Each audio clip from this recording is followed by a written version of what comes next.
Good morning, one and all, or should I say, wakey wakey, or better yet, cockerel doodle doo to you all. It's the morning show from Tottenham on Tour back again, and today a very special guest from a very special Facebook group, but we're going to speak about them after. But the first woman to be on cockerel doodle doo with me, Elaine. How are you? I'm all good. All good, Good. thank you. All the better I've seeing been you. dying. I've been dying to do this with you. You ready to get going? I most certainly am. Let's Let's do ring this. that bell. Tottenham on Tour. All right, Elaine, so let's go over a few things. We're going to start now. As people know, I recorded this the night before, but you're waking up Mhm. today to D-Day for Paratici. We're going to find out once and for all if this ban that he's appealed is sticking Mhm. or he's going to be allowed back into football. We're going to have to wait and see, but I fear more embarrassment tomorrow for Tottenham Hotspur. What do you think, Elaine? Personally, I don't recognise him as a director of football because Okay. all I ever see of him is walking the streets, his white shirt, sleeve rolled up, sun shining, shades on his phone. What's he doing? Because he ain't getting any. He's not scouting, that's for sure. Yeah, I mean, we look at it. Romero's coming. Kulusevski and Benzema, all right, that's Juventus ties. Pape Maté who I don't understand why he's not playing ahead of Skip or Højbjerg right now. Yeah, that's something I want to bring up. Actually, at We, some we, point. we can certainly talk about that, but it's just I don't know right now if I want him back. I I, don't. I don't I don't understand the appointment to start with because Yep. obviously Mr. Livy, as I now refer to him, not Mr. Levy, it's Mr. Livy. That's a good You one. know, we need a forensic detective, not director of football, because there's no research going on to get Yep. somebody in who knows what they're doing. It may work out in Italy, yeah, but this is the Premier League. It's different gravy. It's totally different gravy. You're right. I mean, the thing for me is, if he does get his ban quashed, I don't think it's going to be long before something else comes out of the woodwork or whatever. I think his reputation has been tarnished. It was tarnished Yes, before it came to us. exactly. That's what I It, mean. Why was he employed in the first place? yeah, I mean, I wanted Louis Campos, but if it does get overturned, would you welcome him back to Spurs, or you hope Spurs say, "Yeah, do you know what? Enough is enough. We're going in a different direction." Um, right. Now this is where the problems start. When anybody comes an employee of Tottenham Hotspur Football Club, Yep. they tend to have the yes box ticked. Yes, I will do this. Yes, I will say that. I want somebody to stand up to the board and say, yeah, I'll come back. I'll do the scouting. I'll find you a player, but it's on my terms and not yours. Yeah, I mean, I honestly thought this setup of Paratici and Conte was that setup. I really Yeah, thought they'd take the shit. I mean, all right, Conte did go out with an illustrious and glorious bang, and thank you, Antonio, once again for doing what you did. yeah, I absolutely respect him for that completely. It is. I mean, but the one thing, one thing I will say about Paratici, Lane, is when he came in. All right, we may not have done everything we wanted to for on the pitch, but he started to put a blueprint for everything off the pitch. The right scouting networks, the right this, the right methodology to go down and act as a bigger Mm-mm. club. I don't want him back, but the one thing I'm wary of is that if he doesn't come back, that certain Who's person, doing? Mr. Livy, as you called him, and I do like that. That is growing on me. Um, does he rip it up and say now he's gone? We'll go back to basics, or what? What I mean, what happens with it? We got the this Scott Munn, but what goes on there? Well, I don't really know much about this Munn guy. Yep. Obviously, one of our admins is an Australian, and he really doesn't know much about him either. So, what does that say? Um, I, I really just do. We need a director of football. Do you know what? It's a question. I look at this and I've had this discussion on various channels. All right, Paul Mitchell was there for Poch, but Yeah, after he went, I would bring him back in a heartbeat. I oh, really would. in a heartbeat. But you look at it, Martin Yole didn't have a Oh, director of don't football. get me started on that one. Yeah, that's the reason why I'm Levy out, as everyone knows. But Arneson came in with Santini and him, but he left for Chelsea before Yol, and Yol did very well. I think Kamoli might have come in near the end, but whatever. You look at Harry Redknapp, Hmm. didn't have a director of football. Pochettino, for the majority, didn't have a director of football. Well, like I say, he had Paul Mitchell, which was more or less sort of like the same sort of thing, but Paul Mitchell actually did his job. I mean, Yep. he had his own little room with all his little monitors. He was at every game all over Europe in one room, and he knew what was going on. And I think that I don't know what went on, but there must have been a fallout with Livy, and he was off. Oh, that name honestly has grown on me. I think it might And become a it new spells hashtag. right as well, doesn't it? It It it spells it right. it, it does. It does. And before we move on to the next one, obviously we talked. You said you wanted to mention Saar, and seeing that we're moving away from Paratici on the next subject. What was it you wanted to discuss about Saar? Well, when he played with Skip, I think it was. I think it was Milan and Arsenal. yeah. The game, they just gelled, Yeah. and I just thought, do you know what? These pair, they're reading each other really well, Yeah. and he's sitting on the bench. I'm thinking, Cellini for me is just Conte. He's the Wish version of Conte. Oh no, that's why I call him Contellini. Yeah, because and I don't know why he didn't go with Conte either, because all the years, excuse me, no, not years, all the decades that I've been going to the football, when a manager, head coach leaves, he takes his staff with him. Yeah. Because, and I know that it happened with Poch, it happened with Mourinho, that when they sign their contracts with Livy, they get their pay structure, they pay their staff. Poch paid all his staff. Yep. Conte, I'm sure he would pay his staff. That is why they stay with them. Otherwise, they'd be off doing their own business elsewhere, and they'd have their own agents. So I don't get why Stellini didn't go with Conte.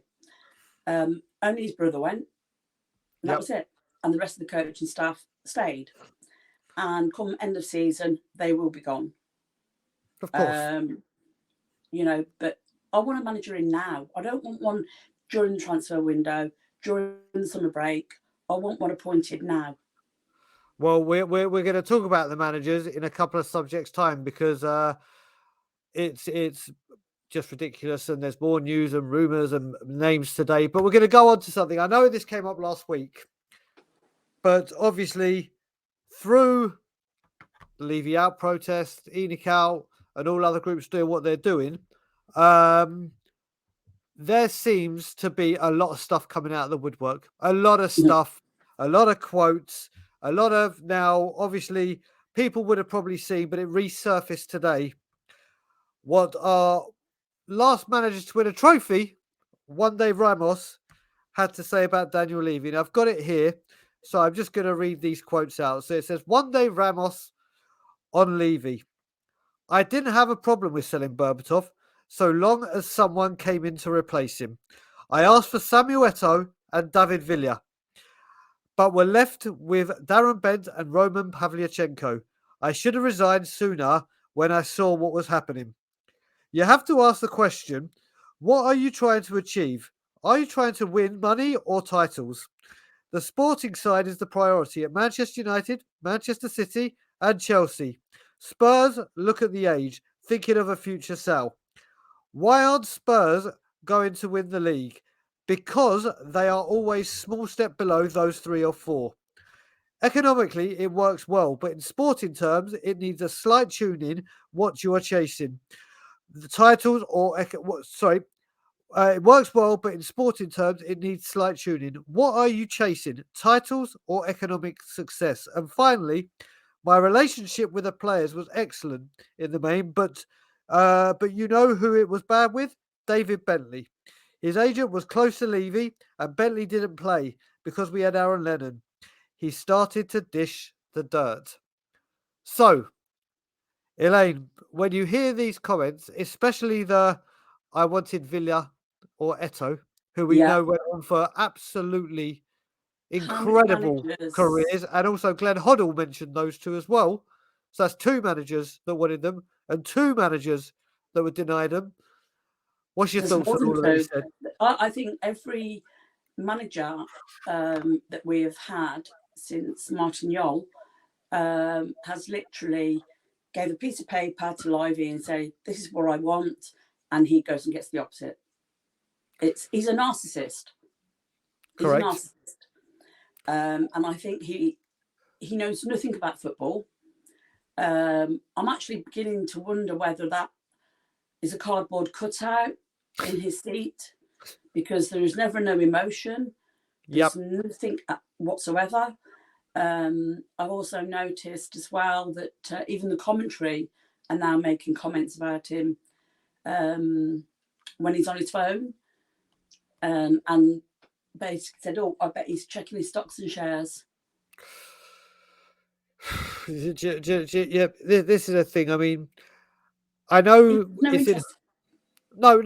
That's the point. I mean, we saw in Hoddle's book, Hoddle's documented it. Yeah. I don't know right now as well if managers' NDAs have a time frame, and after a certain time period, they're free to start coming out and saying what they want. Because Well, right now, everything is coming out, and these comments, even when he says, "What are you trying to win, titles or economic success?" Well, we know the answer to that. It's just Daniel. I'm going to choose my word. I almost went really in there. Daniel Livy, um, literally must be, and I've said this before. Do you remember in the Amazon documentary where Jose Mourinho hears Sky Sports speaking about him, and he goes, "Oh, fuck off," and turns the TV yes. off? I swear to God, Daniel Levy must be doing that on Yeah. Sky News, on Talk Yeah. Because Sport, it on was on the social Amazon media. Prime thing, weren't it? All or Yeah, nothing. When he he was in he his must. office and he went, "Oh, fuck off." Yeah. Yeah, he must be doing that everywhere, because no matter where he turns right now, the Mm-hmm. trust have come. Not recently, but the trust have come out, and it makes Sky Sports News. It's these quotes are just more damning. And do you know what? One day Ramos wasn't a success. We know this, but he did win a trophy, the last Yeah. trophy. The last trophy. Who would have thought that? The thing is, he obviously slaps a gagging order on every employee. Now, I spoke to somebody recently who has just got their employment there. Obviously, I won't go into the position they've got Yep, because I don't want to put them into any, of course not. whatever. But he was made to sign a contract where he can't even discuss the tea lady, Doris. He can't say nothing about the club, about the players, the coaches, the manager, the board, or even the tea lady. So what does that tell you? Now, all these managers that get the sack, which they all have, not one's just decided to walk away. They've all Yep, been sacked, and they've walked away with a very, very nice balance. correct. And personally, if Levy says, "If you talk about me, I will take you to court," I'd say, "Go ahead. You've Yep, just paid me X amount of million. I'll take you on and I'll reveal everything. Do it. Do it." yep. I'm 68, I worked it out. £68 million he's paid out in severance pay. in covering how many managers? 14. Oh, okay. That's the grand total we spent Yeah, on all of them. yeah. Well, it might be That, less than that. Might be less than that. But that, yeah, it's £68 million he's paid out just to sack them. do you know what? It's ridiculous. And on that It note, might seeing that even we're be talking more. about sacking them, let's go on to what I'm calling the manager wheel of fortune. Because I Right. swear it's just like the TV show now, where they just spin the wheel and they see where it lands. Because today there's been talk about Vincent Company again. Some are saying he's rejected us. Some are saying no, he hasn't. We're in talks. Luis Enrique has come back into the list. Poch is still there as well, but apparently we're taking our time to make. Right. Well, the. let's start with Vincent Company. Yep. Now, personally, I think he would like to progress a little bit further now he's got promotion with Burnley. But the minute, and I do believe this year Man City will win the Champions League. That is one trophy that Pep Guardiola has not got. I think once he's got that trophy, I think he'll move on. And the minute a job comes, company be straight at Man City, because that is where he spent a You lot of his reckon Pep will go if he wins the Champions League? I think that is the one thing that has eluded him. And I think he can say, right, I've done it all now with Man City. Do you know what? Like, but before we move on to Enrique, I will say that's the only reason why I'm not mentioning Vincent Kompany for manager. Yeah. It's the only reason. Or Man City will offer him a position alongside Pep, and he will go there. Oh, I don't know if it go beside it, but this is the thing. When it comes to it, and I'll say it again, Burnley got new owners, and they've shown what they're going to do with them and their intent, and helped him win the or promote from the Championship. He's now a god in Burnley. They're playing great football. Yeah. He'll go up with a team that are going to. Obviously, we know Burnley don't have the money to strengthen like the rest of the Premier League, but they'll give it a damn good go to try and get what company wants. And look how many games they've got left, and they're already promoted. The chairman and manager relationship there is fantastic, obviously for obvious reasons.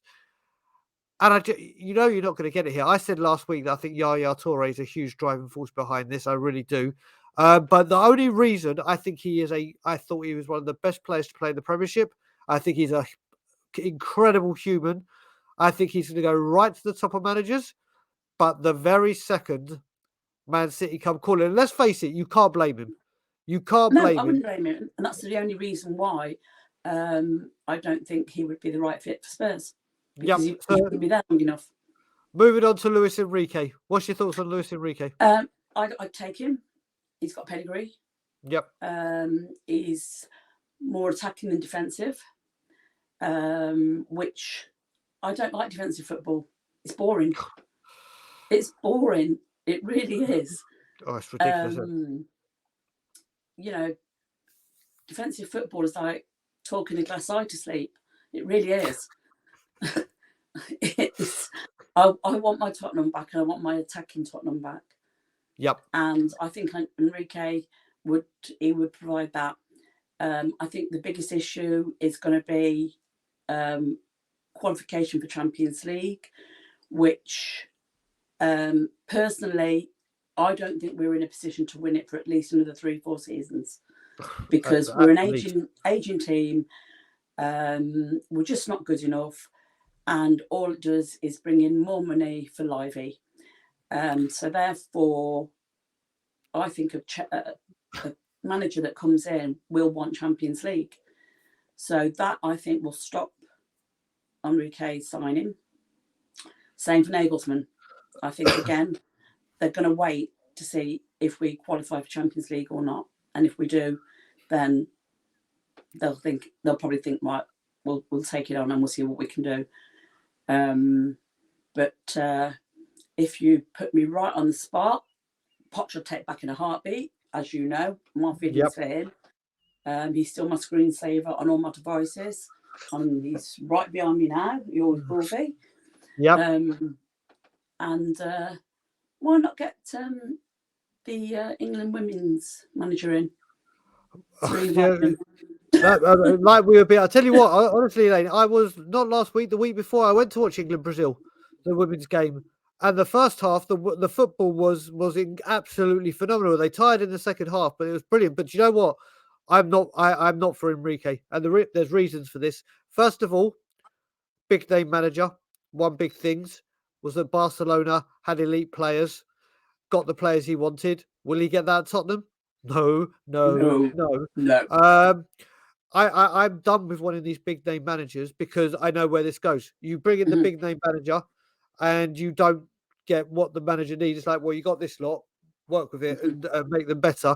But the other thing I'm dead against, and I seriously think this, I think this talk today of heating up with Luis Enrique is Tottenham being used as Chelsea's bitch to basically, when the players going somewhere and they make up another name to make sure the other team, like, come on, there's nothing. Yeah. I think this is Luis Enrique And fair play to him if he is. I mean, Oh yeah, he's a great manager, and if he would have been if he was to be backed, I'd back him. But I've got a feeling this is Luis Enrique's team or people around that putting trying it to say out to there. Chelsea, "Listen, Tottenham are interested. Here we go."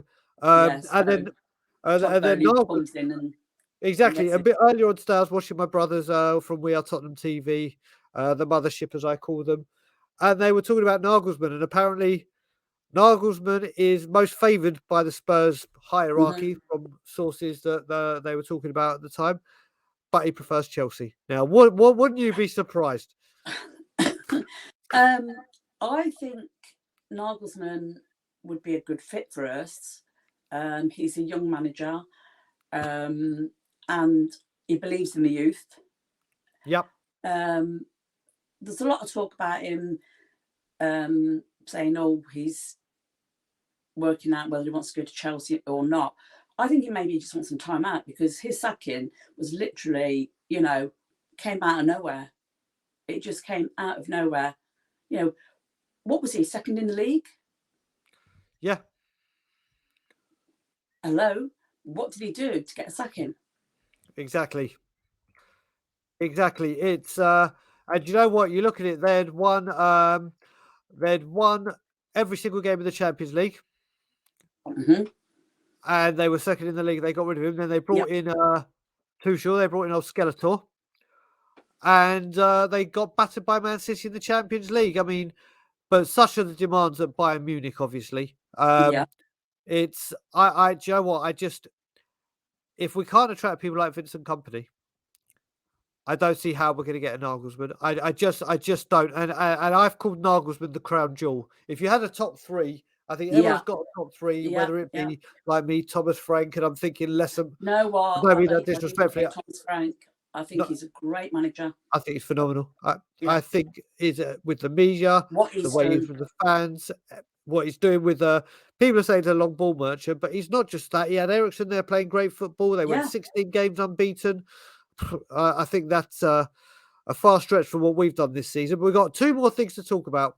One main thing, and one where I'm going to give your group, which is a very, very special group to Tottenham on tour, a very, very big shout out and get you to do your thing about talking about it. But what we are going to talk about is this emerged yesterday and I tweeted about it. Someone messaged me and said, Brian, get this out there. I want to say thank you. I don't know if any of these people in these groups or admins are watching this or do watch this. I would hope they do. And if not, why not? But things are really happening now. Things Yes. are really starting. I mean, Elaine, you've known me now properly for just over a year when I was back here last January doing what I Yeah. was doing with Graham and Ryan outside the training ground. We've stayed in contact ever since. We're very close. And you know the hard work and effort myself and the others that I stand with proudly have done Yeah. over the year, whether it's social media, on the pavement, in opposite the club shop. But now, like we were talking before about managers coming out and social media being ablaze and Talksport and Jamie O'Hara and people like that, Ramon Yeah. Vega, the ticket groups are now saying, right, we're not promoting anything, we're not doing any Yeah. exchanges. I actually seen that earlier on. It's big, isn't it? It's they are not selling any tickets. They've took the page down as such, or they're not promoting any tickets whatsoever, and that is a massive step forward.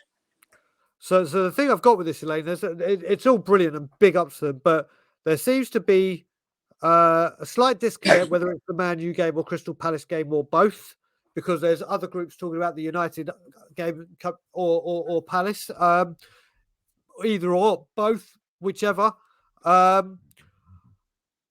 It will be fantastic, but I think the two things I've got that I think are swaying it is we're not in a time right now where all the people that have their season tickets who just go, it's a £70 ticket. Yeah, I'm going to forsake £70 just for the sake of it. But if they could, absolutely fantastic. Like I said, obviously, if you can't, that's totally understandable.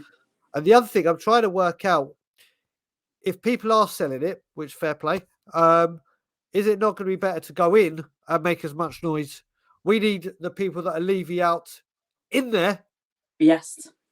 making the noise rather than. And don't get me wrong, if people are, I'm not trying to say don't do what they're saying, because I'm fully behind these people saying sell your tickets or don't go and just boycott it.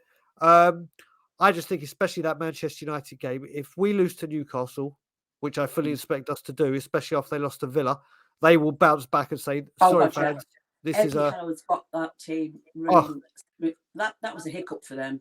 of course it is.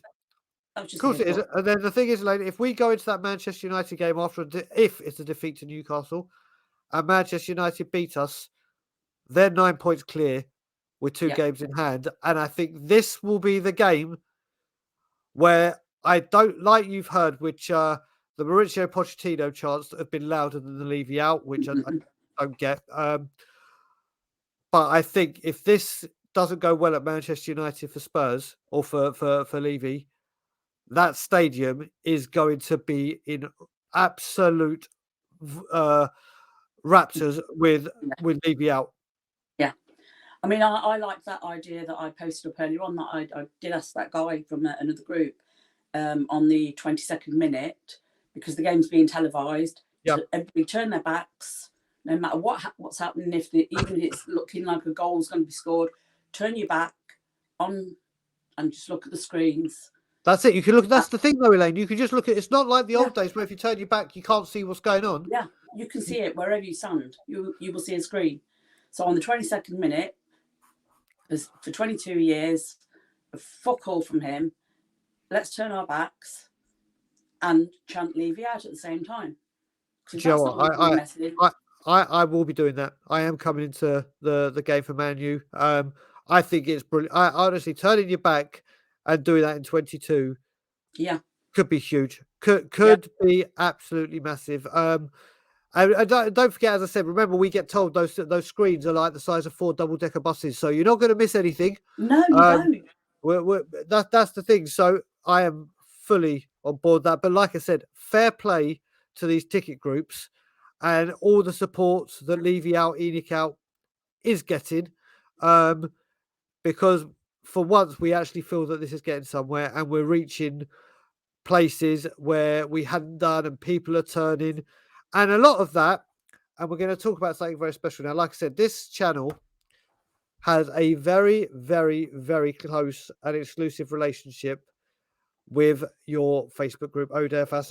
And the way it came about is obviously, I think Daryl, your other main guy, who's actually going to be doing Cockerel Doodle with me on Saturday morning. He's doing Saturday morning. Can't wait for that. Reached out and said, "Oh my God, there's a YouTube channel that's all Levy out and supports us." And ever since then, obviously, we've kept in regular contact with you and vice versa. We are going to start doing a lot more things with your incredible group, which has 16,000 members. So tell everyone about the group. And also, if people want to find you, because there's 2 Oda Fasta groups, what is your image at the moment? Because your image changes so often. Right, currently, I'm trying to think what he's got at the moment. Actually, I'm going to put it up. I'm going to put it up. Yeah, for people. he tell them about your group whilst I find it. Right. Well, obviously, 16,000. It's something to be very proud of. We do have a few idiots in there, but that's just like Facebook reminding me on a daily that you can't fix stupid. You know what I mean? But I love debate. I really do. I do like to think we have a bit of humour in there as well. You blatantly do. Yeah. And of course, obviously, we have our daily eclectic music. So people go along the day doing their things if they can't get on Facebook or whatever, and then just keep clicking in to see what's going on with football, any transfer news or anything. Yep. But basically, yeah, I mean, I love the group. It's helped me out a great deal these last few months. I mean, I've actually feel like I've had an outing out tonight because I've not been able to go anywhere because of my back. Yep. I've not been to a game since November. I spoke to my GP, spoke to Abs about it, hoping to see if I can get a cortisone injection in my spine just to get to the last home game. and I'm missing it. So I feel like, you know, the group has kept me sane and insane at the same time. Yes, let me just show you. It's kind of apt. You'll see what the picture is right now. It's a good old picture. Oh, Coco. So it's a good old picture of Mr. Lively in his Halloween costume. Well, actually, that is his normal face. He takes that off for Halloween.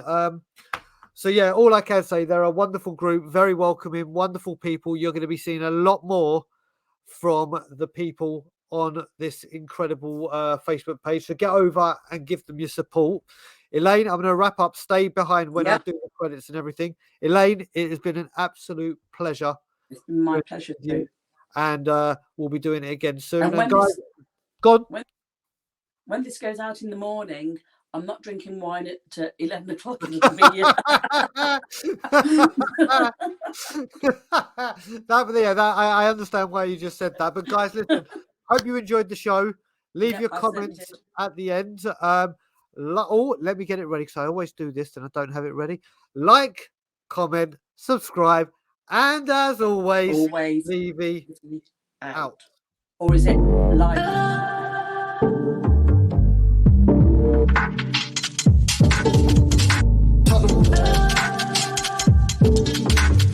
Tottenham Hotspur.